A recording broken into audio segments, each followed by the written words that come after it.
Hi, Professor Takács. Thank you for taking this time out of your busy schedule to speak with me today. Hi, Um, th- Alex. Yeah, it's good to see you. Looking forward to chatting with you. yeah. So to start, what was like the thing that first inspired you to become a pianist? Yes, I was kind of discovered when I was pretty young. I had perfect pitch and I could play by ear. And my sister was taking lessons, and I was just hanging around her lessons because it was cold outside. Mhm. And I started playing her pieces by ear and telling her when she played a wrong note, which she did not appreciate. Yeah. So the teacher basically talked to my mother and said, your boy seems to have natural talent for music. So I started actually taking lessons really early, like I was maybe 3.5. Wow. And so in a way, it's like my destiny to become a pianist. I didn't have any choice, but I'm happy about it.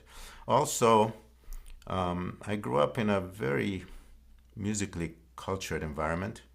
I was born in Bucharest, Romania, which was Eastern Europe, but very connected to Central Europe.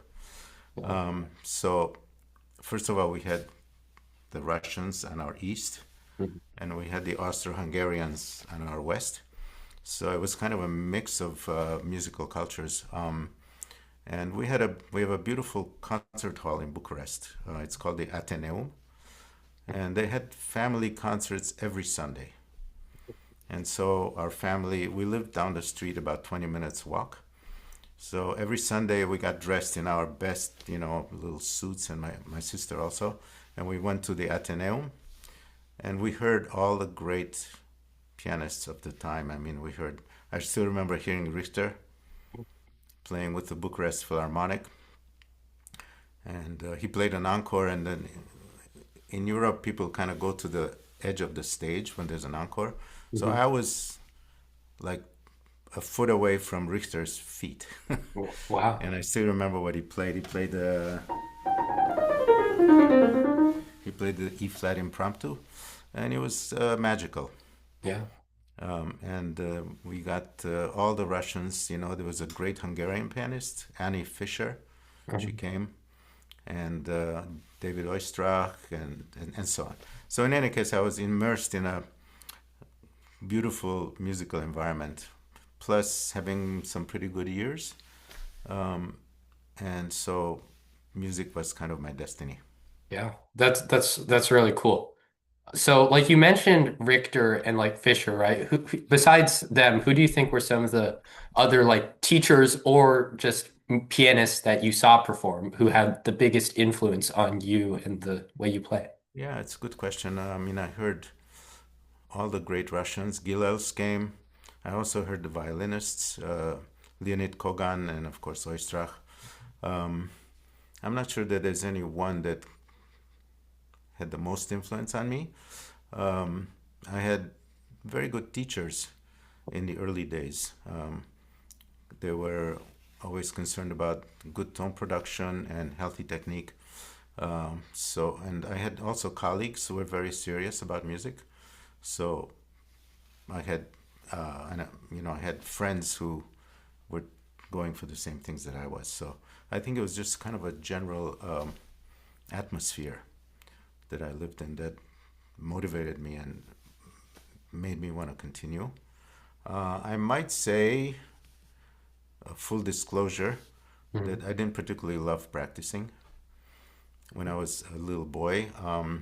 I mean, I got by because I could play by ear, and it was okay. But if I think you're going to ask me later if I would do something differently, so I'll tell you now. I could have practiced a little more seriously when I was between 7 and 14. We can talk about how things kind of progressed from there. But um, I think musically I was always kind of natural. Mhm. I heard melodic lines and I heard harmonies really well. So a lot of it was just came from genetics, I would say. Mhm. Yeah. You mentioned being inspired by like a few violinists. So I was just wondering, Like, do you think for like learning an instrument like piano, it's important to like it's helpful to like listen to other instruments besides it to kind of be inspired like in things like you mentioned like tone production, do you Oh, think? totally. Yeah. Yeah. Yeah. I mean, understanding string instruments, understanding wind instruments, also, of course, the voice, which is the most natural instrument out there. Um, it gives you the sense of tonal color. I mean, voices and violins have also winds, they have vibrato, which we don't have, but as a way of sustaining notes. Also, I think you're involved, and I was pretty early involved in chamber music. Mhm. So it's always a question of listening to your string partners and trying to figure out how to blend with that. It's very helpful. Also, I don't know at what age, maybe early on, you can listen to string quartets and also orchestral music Mhm. because it's such a great literature. And I think as pianists, it's important for us to understand other colors, other instruments. I mean, we have our instrument, which is basically, I suppose it's a mechanical instrument in a way, but we Yeah. need to try to strive to create a cantabile line and how to find balance between bass and treble and all that. So, yeah, other instruments absolutely important.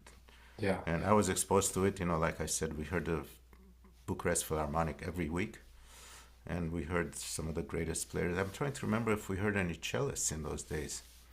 I'm not sure that Rostropovich came. Um, I can't remember, but there were some very fine Romanian players who Yeah. inspired me as well. Like my next question, I was wondering, you mentioned like those cantabile lines. What do you think like is the most important thing, like technically, that young pianists should focus on when developing? Yeah, that's a good question, a big question. And also, I think there are different approaches to technique. I mean, I suppose you can talk about a Russian approach to technique, or maybe these days there's an Asian concept. Um, I've been teaching many, many years, and I've developed a kind of theory. I call it piano ergonomics. Mhm. It's kind of a fancy term for being comfortable at the instrument and understanding how it works. And you and I have talked about this occasionally when we've worked on some repertoire. So for young kids, I have a couple of thoughts. One is that one should learn how to use natural arm weight to create good support and being able to stand on your own fingertips at the bottom of the key. So I have this little exercise where I go like this.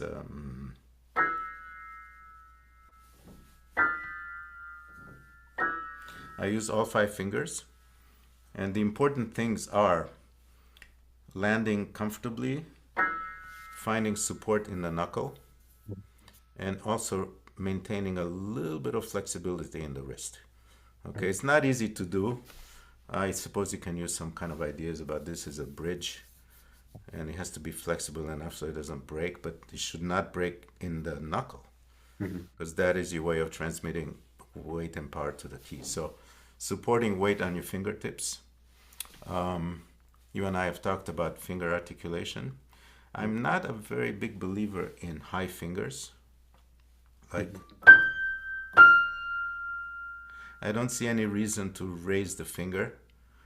It Mhm. creates tension. So I'm more concerned with little reflexes that go into the piano quickly and lightly. So it's all a question of going down from the knuckle into the key. Um, and then how do you achieve power at the piano? I suppose it's a combination of finger articulation and arm movement and arm weight. So that's quite strong, but it comes really from the arm, transmitted through the knuckle into the fingers. Sounds theoretical, but I think there are ways to approach it, which I think would begin with that support idea, and then with some kind of finger reflexes. And there's one more thing that you and I talk about sometimes.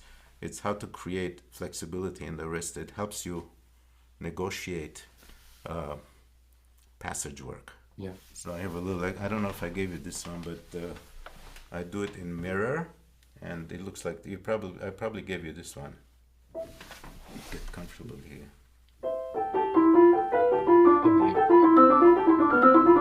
It's really fundamental because you're using a circle in the wrist with very small finger articulation, and so there's very little effort.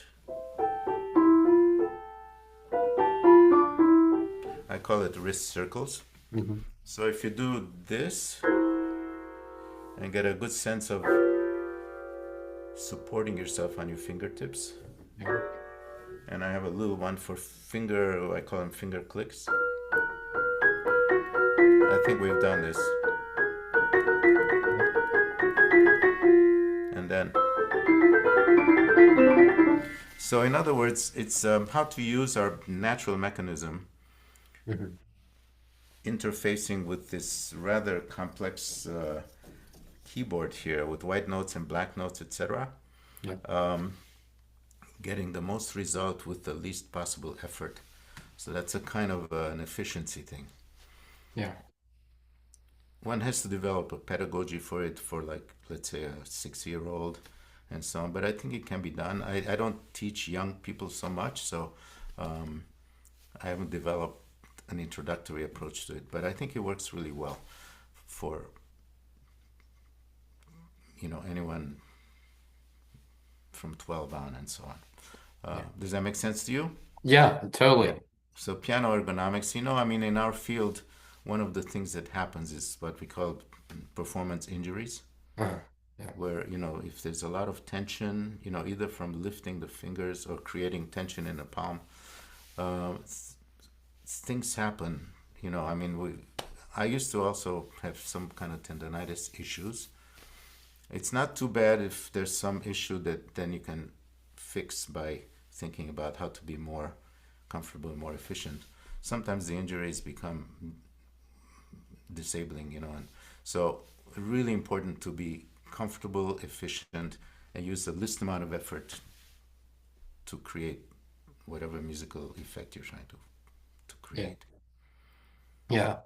Like when you're trying to translate those kind of techniques of ergonomics from just those like general exercises to like specific pieces, like maybe specific passages, even like what recommendations do you have for good habits in like daily practice and like keeping that across Yeah, all? yeah, that's really important.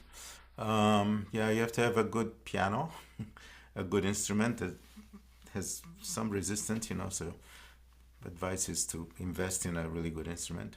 Um, I have a kind of concept. I call it zoom in, zoom out. Oh, good. So if, let's say, there's a passage that gives you trouble, Yeah. okay? Uh, by zooming in, I mean it's getting closer in, maybe making the problem smaller. Yeah. Like get down to 3 notes, let's say. Uh-huh. Let's say it's a scale passage. I mean, this is not complicated, but E major. Let's say it's not even with the Mhm. 3 4 5. So how would you break that down? You can slow it down. Mhm. You can make it smaller. Yeah.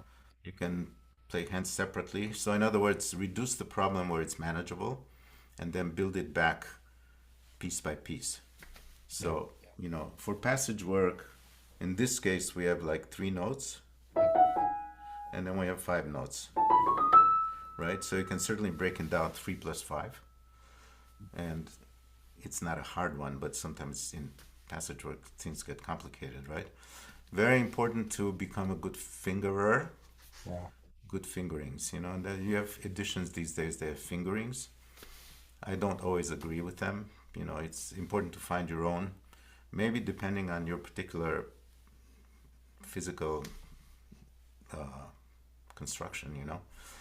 Some people have really large hands, other people have small hands. So, like Debussy said, let's find our own fingerings. Yeah. Once you find a good fingering, then you can start breaking down the passage. There's one that I kind of use as a template. It's from the first ballad. Oh,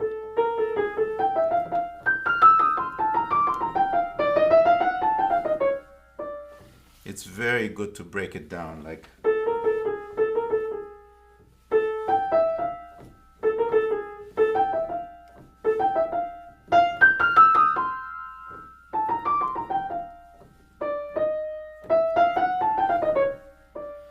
you do each little piece and then have good fingerings and mhm. then start putting them together. It's like a puzzle.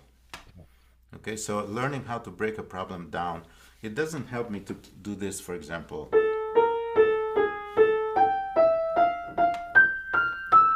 That's slow practice. It's not terrible, but ultimately it doesn't expose the issues involved. Like if I play, I have too much time to get from one place to another, so it doesn't teach me what I need to do quickly. Yeah. Does that make sense? So small units, but maybe at some speed. You can slow it down to see this is a big one.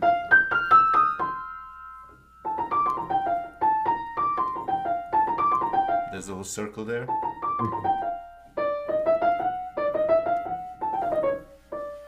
And then you start putting it together. So you have little pieces, then you have shifts from one to the other, and then you have to kind of smooth it out. Yeah. It's like a nice piece of furniture. At the end, you have to like sand it, make it nice and smooth.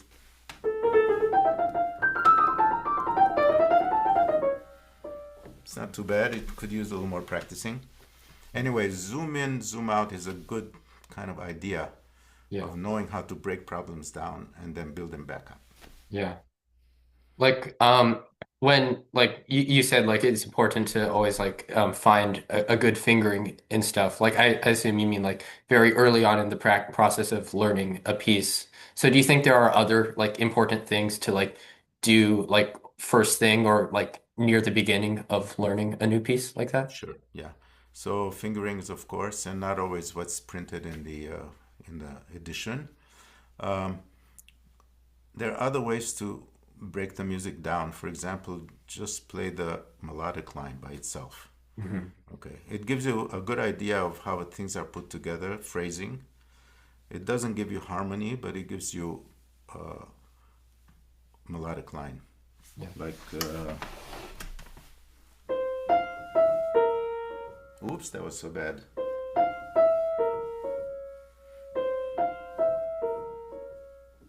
It's good. Yeah.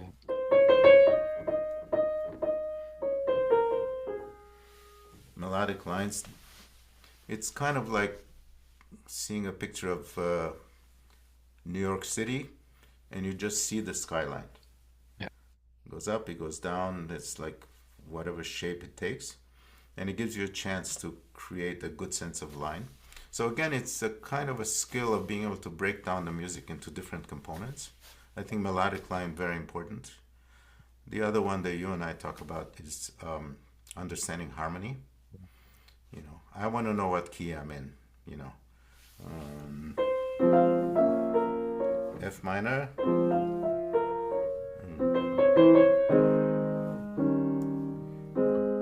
going to A flat major, right? Yeah. So you're going from the relative minor to, you know, people with good ears can hear that instinctively, but I don't mind saying I'm on my way to A flat major. Yeah. You know, it kind of pins down the, so you have melodic line, you have harmonic lines. Um, that's kind of a scaffolding for the music, right? Yeah. Because you have vertical and you have horizontal, and they go together.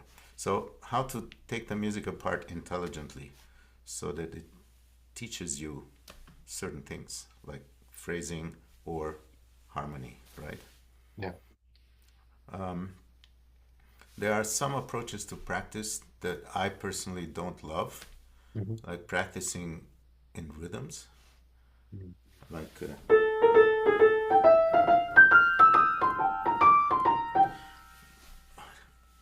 it doesn't teach me anything.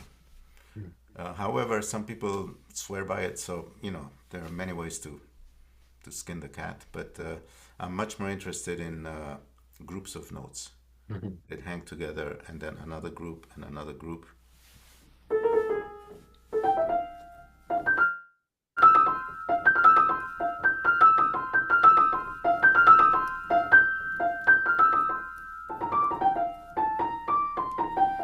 Until it feels like it's perfect.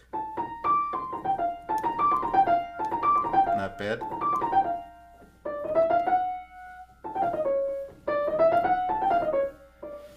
And again, you and I have talked a little bit about how to travel so that your arm and your wrist are helping your fingers.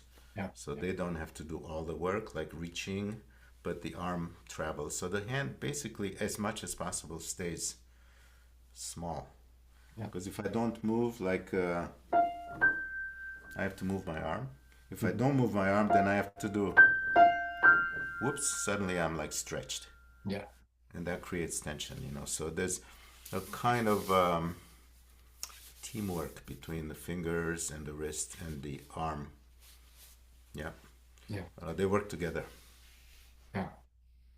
So, so after all of that, like technical preparation and practice, in the days that lead up to a performance, how do you prepare for it mentally? Like, what's your mindset? Yeah, I mean, obviously, we have to go through the so-called nuts and bolts of it, right? Fingerings, technical issues, putting the hands together. At a certain point, it kind of gets memorized, right? So that's a good step. And then you have to, it's like, sorry about using different metaphors here, but it's like a new car. Mhm. It needs to be broken in. All the parts are new. Yeah. So or I have a speaker here. I'm a big stereo guy. Mhm. It's a nice speaker. Mhm. It's called a KEF. Anyway, it's British. Speakers sometimes need like hours of breaking in Yeah. until all the parts start like functioning together. Yeah. So there's a period when it's my least favorite period between the learning part, which is very stimulating for me. Mhm. Figuring out fingerings, figuring out harmonies, figuring out phrasing. Yeah. That's very motivating. Then there's a part in between when you're trying to start to put everything together and it feels awkward and it doesn't feel like it's really coming together that well. And then I think there's one little spot there where you feel like you've kind of gone over the hump Mhm. and it begins to come together naturally if the process up to there was useful. Yeah. And that's a good spot. I usually find it somewhere along the way. Memorization and also when things start happening more naturally than me having to think about everything.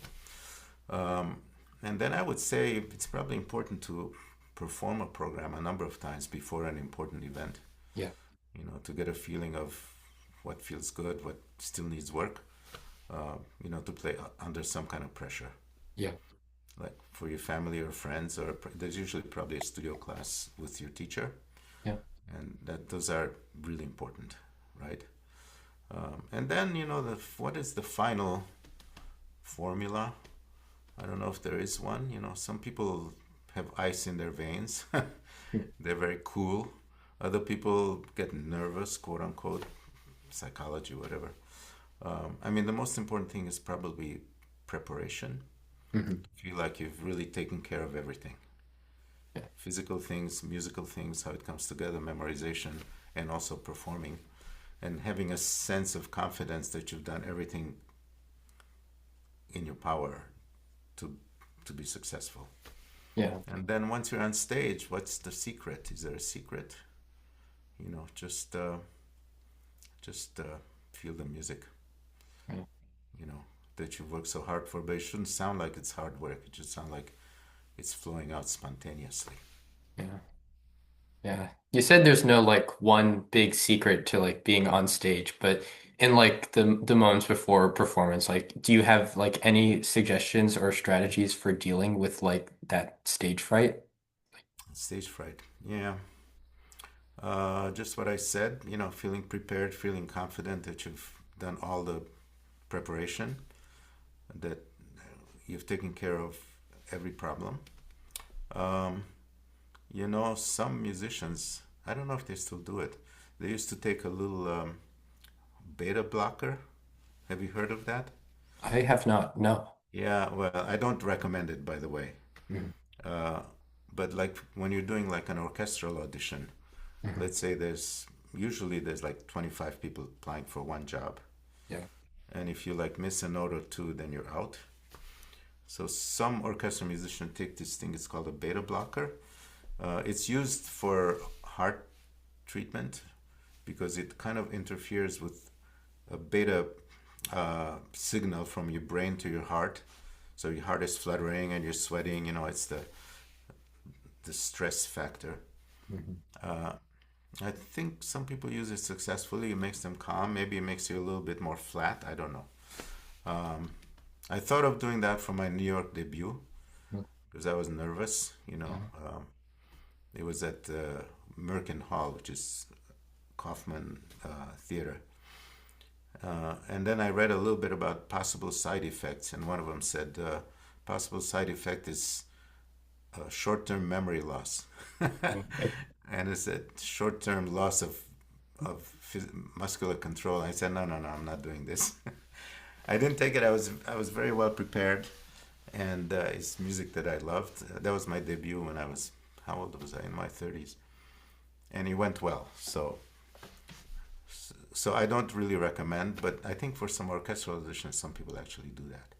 For a young person, uh, preparation, exposure, playing the program 3, 4, 5 times in public. Um, I don't know if there's any other thing you can do. I don't know. There probably some kind of breathing exercises or something, but I'm not a specialist on that. I'm sorry. Yeah. So just preparation Yeah, is. kind of trying to slow down you know, your heartbeat and all that. So when you walk out, you feel comfortable. Yeah. Yeah. Yeah.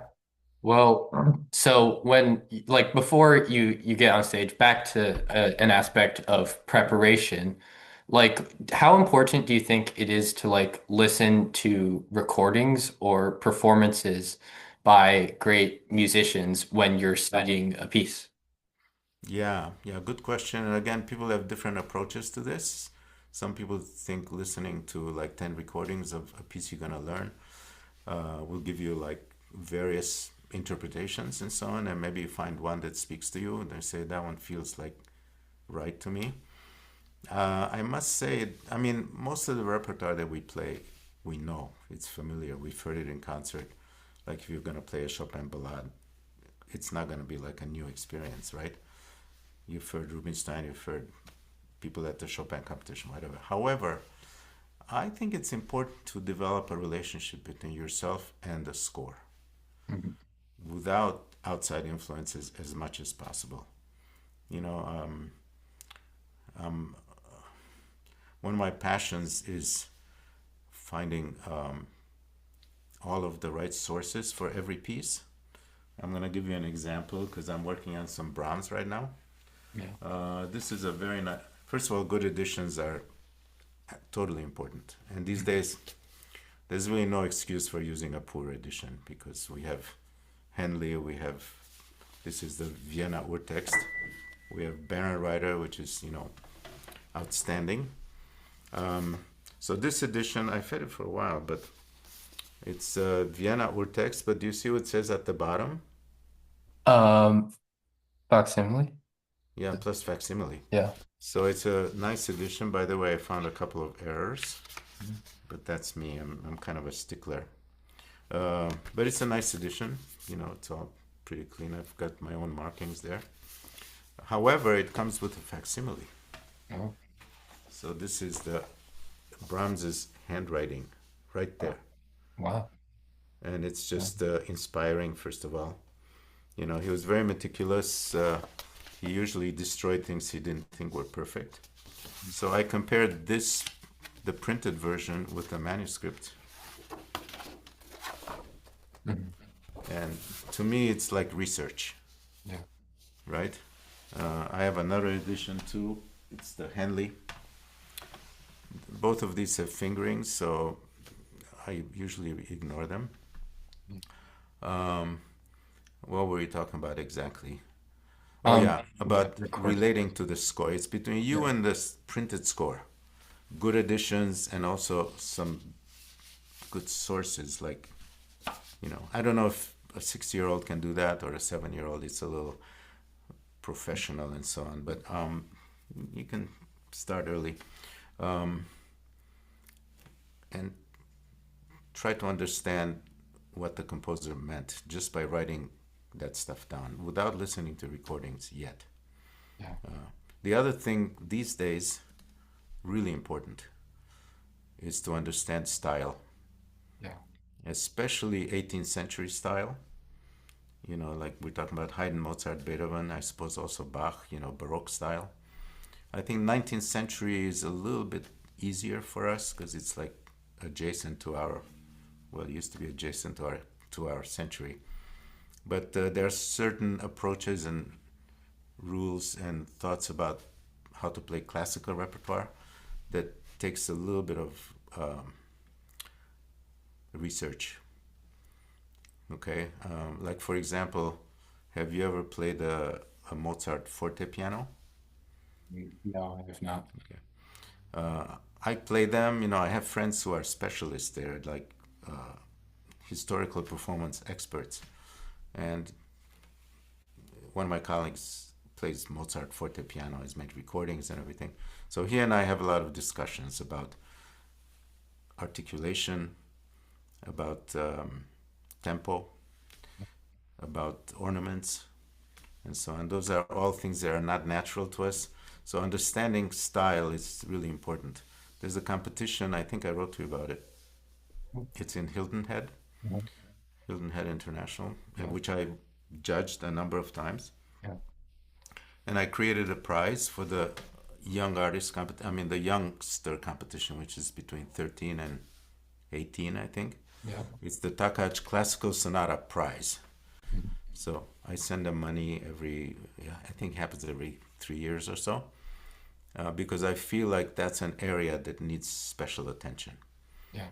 We have young people these days who can play everything. They can play Rachmaninoff and Liszt, right? Yeah. Yeah. It's a little scary, actually, Yeah. the level out there. But not many of them can play Mozart that well, or Mm. Beethoven, or Haydn, or Bach, or Schubert. So that takes extra care. Yeah. Do you Okay, think? so there's the score, and then there's like style, which is unwritten rules. I mean, there's books about Mozart. There are treatises from like 1770 or whatever, and those guys that specialize, they know all this stuff. I kind of know it by talking to them, Yeah. and then you have to apply that particular knowledge to the modern piano. Which to me usually means if you play Mozart, it's going to be a little bit lighter. Articulations are going to be like staccatos or legatos are going to be different from like Chopin or Brahms. So relate to the score, understand style. Once you've created an idea about how you've made up your own mind about certain things, I think maybe at that time it's okay to start listening to some recordings. Yeah. But you've already made up your own mind about a lot of things. And I've had the experience of listening to a piece before I learned it, Mhm. and then I did my own homework and I learned it. And when I listened again, uh, I didn't like the other performance, because I made up my own mind, like tempo or phrasing, um, harmonic, whatever. So make up your own mind before you start seeing how others do it. Yeah. I was working on this intermezzo by Brahms.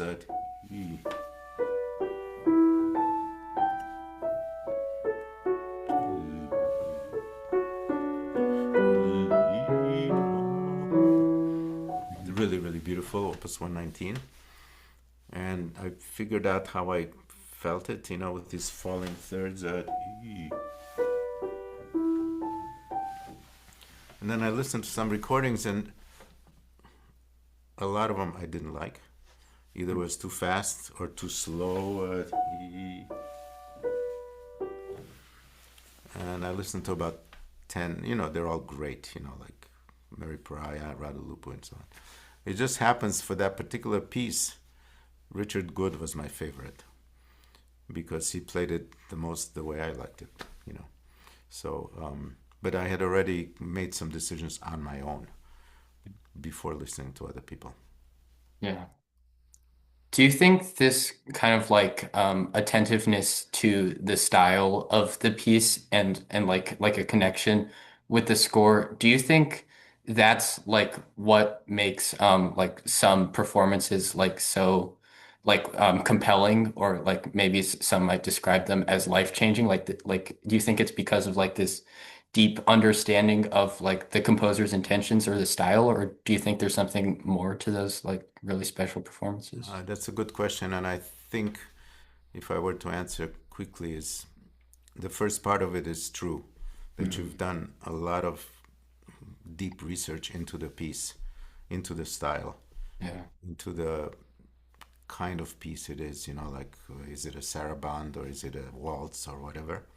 yeah, But maybe beyond that, there's like another element, mhm, and that is a kind of emotional connection. yeah, So it shouldn't sound like it's a programmed kind of thing, but it yeah, should sound like it's coming out from your heart, so to speak. yeah, Um, there are different ways to do that. Some people are a little bit too theatrical. They swoon and they, say, "Oh, look at me, I'm just so sensitive." Um, but other people may look a little bit detached. mhm, So I think it's important to have a personal, emotional connection to the music, and then to passionately want to communicate that to your listeners. And I think listeners really respond to that sincerity, that this is really coming from the heart. yeah, And, as I've gotten older, I only play music that speaks to me. mhm, I used to play all kinds of music, including a lot of contemporary music. When you're young, you should, because you should play music of all kinds. But when you get older, maybe there's some things that are more meaningful than others. I mean, you know that I'm a big Beethoven guy. yeah, So to me, that's special. But I love all the classics. And I suppose my personal inclination is for the German guys, from Bach to Brahms, let's say. yeah, And a little bit less personally for Liszt and Rachmaninoff and Scriabin. I've played them, but lately I play more just the guys that mean a lot to me. yeah, But that's personal, There's some people who adore and love Russian music, and they should play it. I used to play Rachmaninoff. I always found it, for me, too many notes, quote unquote. And I love to listen to anybody, Yuja Wang or Pletnev, play it. I love the music, but yeah, I'd rather let other people do it. yeah, And my own inclination is to the classics. yeah. Like you mentioned like Yuja Wang and Pletnev. Are there like any specific performances that you remember like listening to that just stand out to you as like were really compelling to you? And like, do you remember why you felt that way exactly? Yeah, there are. There are not a lot of them in my life, maybe five or six. They were life changing.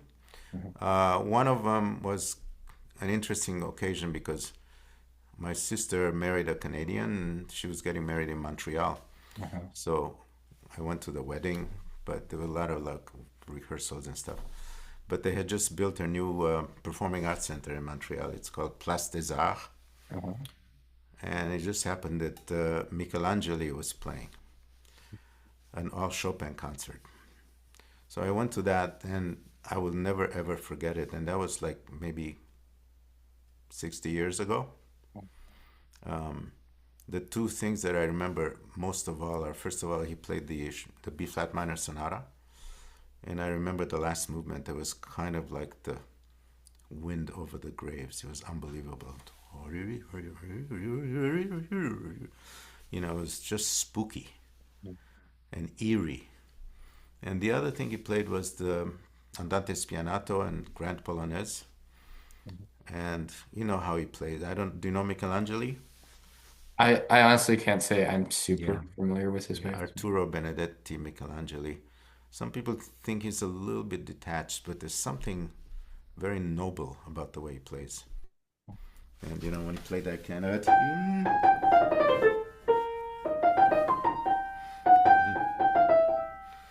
there was something so majestic and noble about his playing. I never forget it. And that was 60 years ago. It's funny that these things that seem to be about Chopin. The other one was Murray Pariah. He came to Oberlin to play an hour. We have an artist series. These days it's a little different. It's more like a variety of things, ethnic and so on. But in those days it was all classical. He played barcarolle,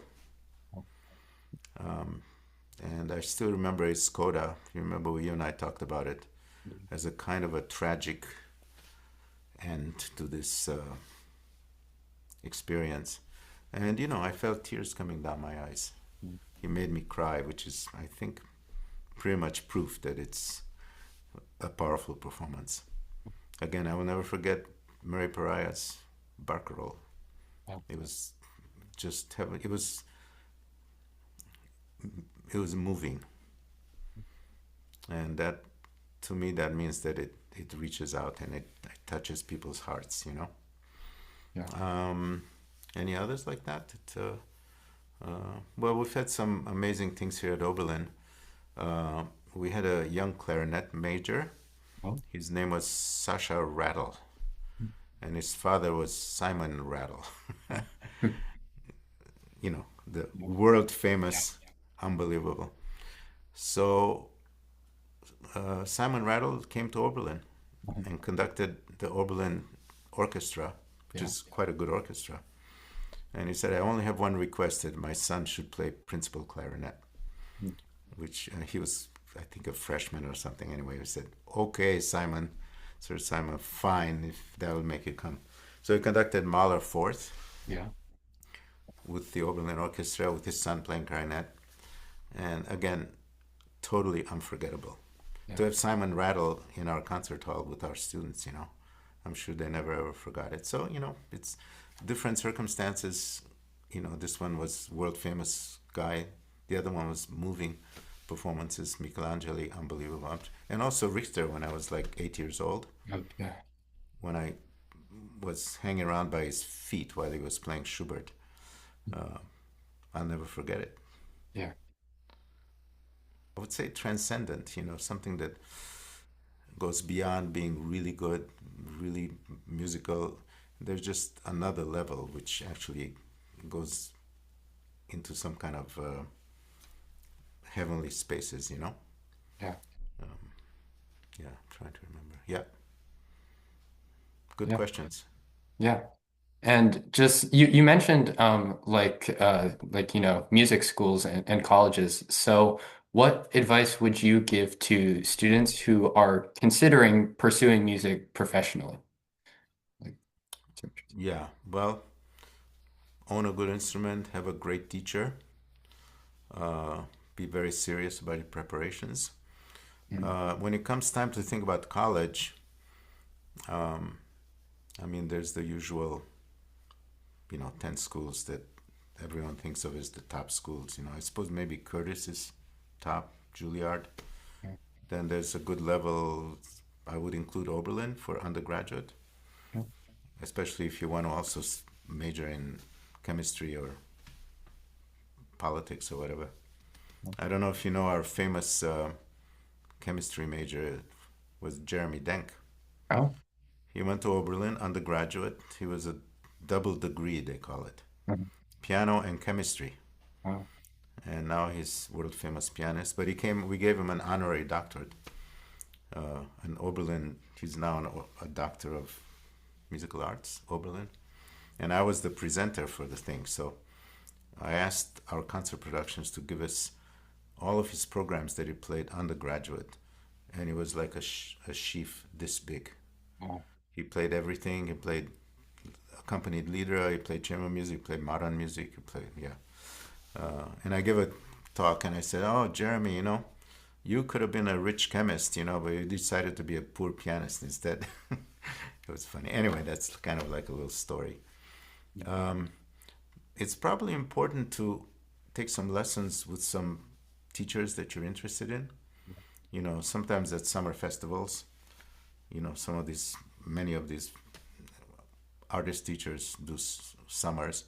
When I was teaching, people would call me and say, "Could I have a lesson with you?" as a kind of a demo lesson. Mhm.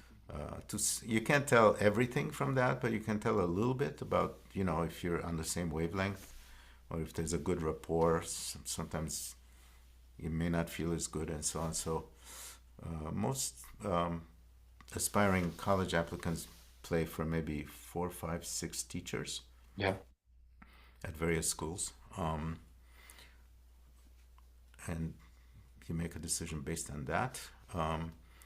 Again, prepare for those auditions like you prepare for an important concert. Yeah. Music that's comfortable, that you've played a number of times. Try to pick interesting repertoire. Mhm.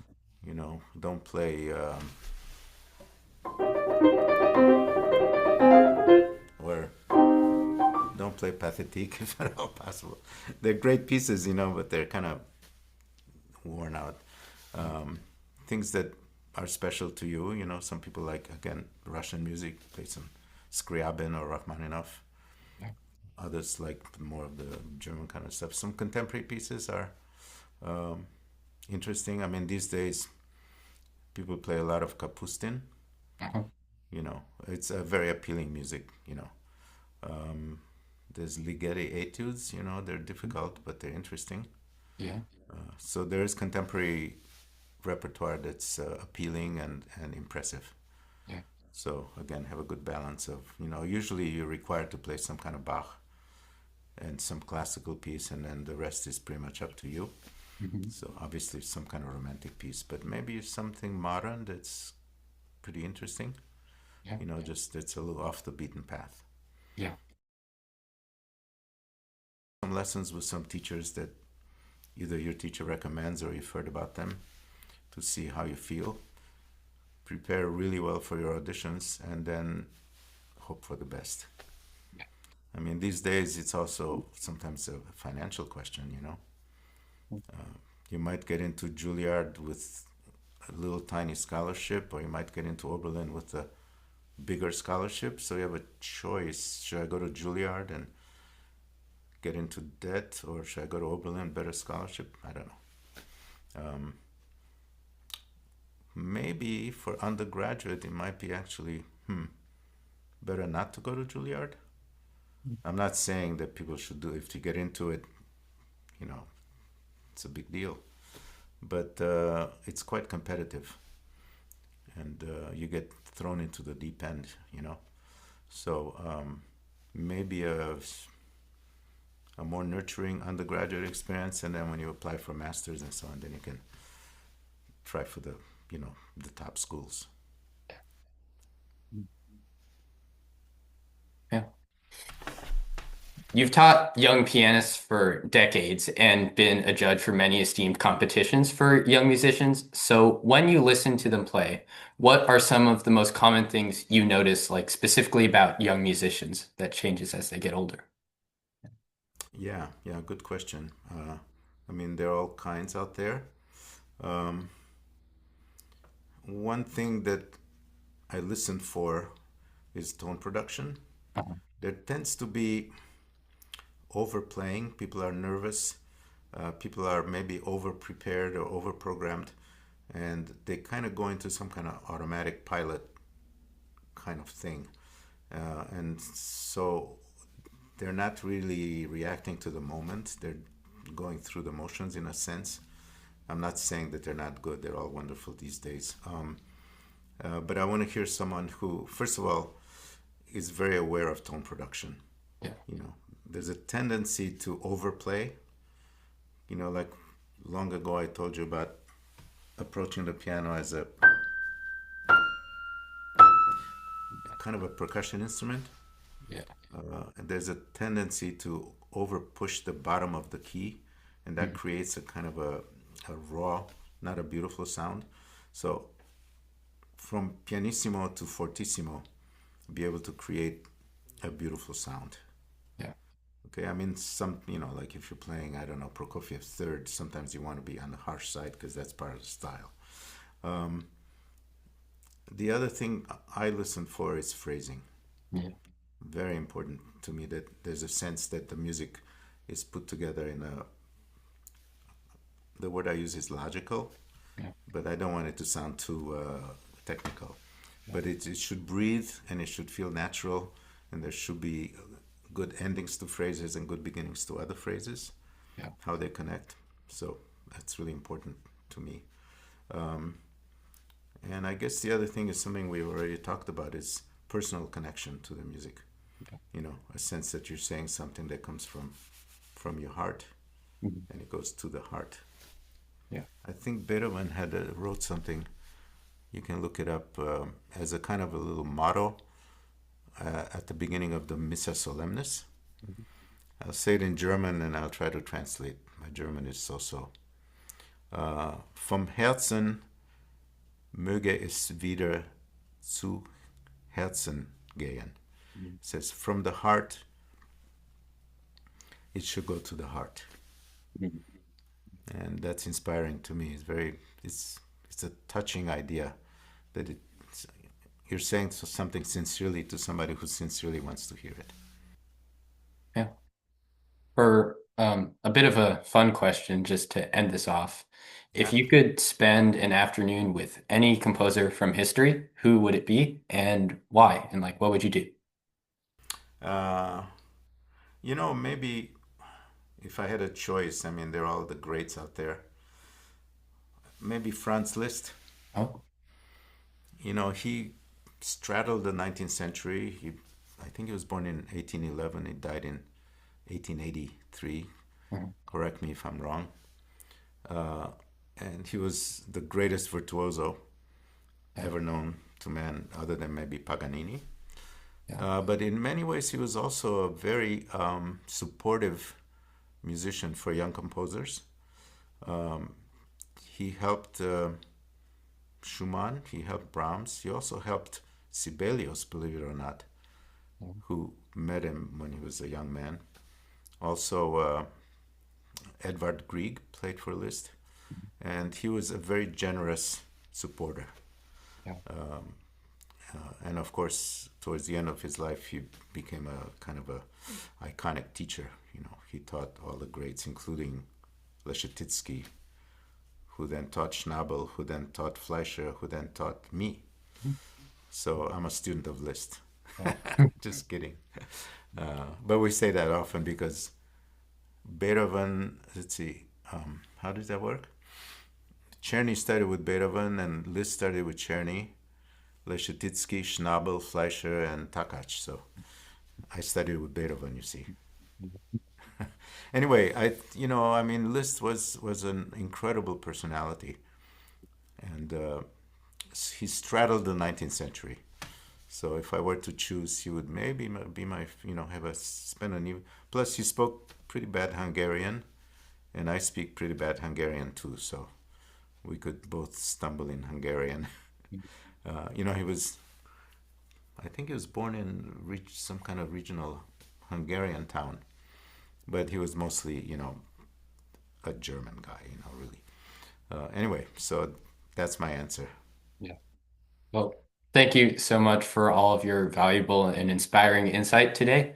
We're looking forward to your masterclass series this summer. Yeah. That's wonderful, Alex, and thanks for all your great questions. It kind of made me think. Yeah. Well, So it was a pleasure. yeah. Thank you. So take care and have a wonderful day. Okay, you too. Okay.